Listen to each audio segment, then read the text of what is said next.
Experience is the best teacher, but the tuition is high. That's why I started the Global CISO Podcast for defenders by defenders, as I traveled around 300,000 miles last year working with the largest, most complex organizations in the world. And we're going to talk about what works, what doesn't work, and how CISOs and CIOs can navigate the pace of change in this exponential age. So, let's dive in. Welcome to F5's new Global CISO Podcast for defenders by defenders. I'm your host, Chuck Herrin, 20-year defender. And in this series, we're going to talk about what's shaping today's attack surface, what's making things complicated, what works, what doesn't. We're going to cut through the hype cycle, and we're going to talk about what's shaping the attack surface of tomorrow. And we're going to talk about it in the lens of a complex geopolitical environment that all multinational enterprises have to deal with. I traveled over about 500,000 kilometers last year, meeting with companies and enterprises of all shapes and sizes all around the world last year. And I've identified 4 factors that I think are going to be driving the future attack surface. The first is the rise of exposed interfaces and APIs, as we've broken all of our monolithic applications into microservices, and now we're running them not just in a cloud, but in any cloud. Our on-premises environments have never gone away. There's never been a return on investment in retiring the mainframe, so defenders are now fighting a battle on multiple different fronts with multiple generations of technology. As they're doing so, we're in the middle of the rise of generative AI.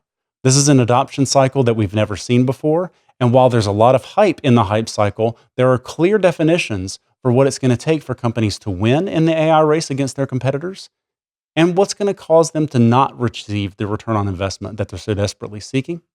We're going to talk about this in the context of a complex geopolitical backdrop, whereas America reshapes her place in the world, alliances and supply chains are changing, and our supply chains in general have moved from just-in-time delivery to just-in-case resiliency and availability. How the regulators are adapting to this in different regions around the world.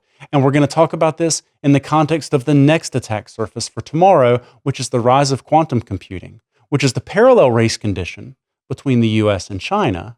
So progress there is inevitable. And the promise of quantum computing is going to solve some of science's hardest problems. But powerful enough quantum computers have the ability to put today's encryption at risk.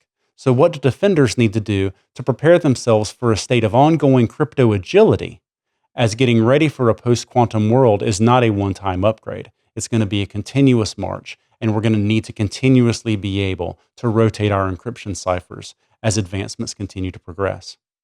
We're going to bundle all those things together, and we're going to talk with defenders, we're going to talk with CTOs, CIOs, industry analysts, auditors, regulators, and others that are going to give us their perspective, not just from their chair, but also from their regions and their industries. We're going to share information because security is a team sport. We're all working together to build a better digital world, and while experience is the best teacher, the tuition can be very high. So where we can, we love to share the lessons with our customers, with our colleagues, and even with our competitors, as we all work together to build a better digital world.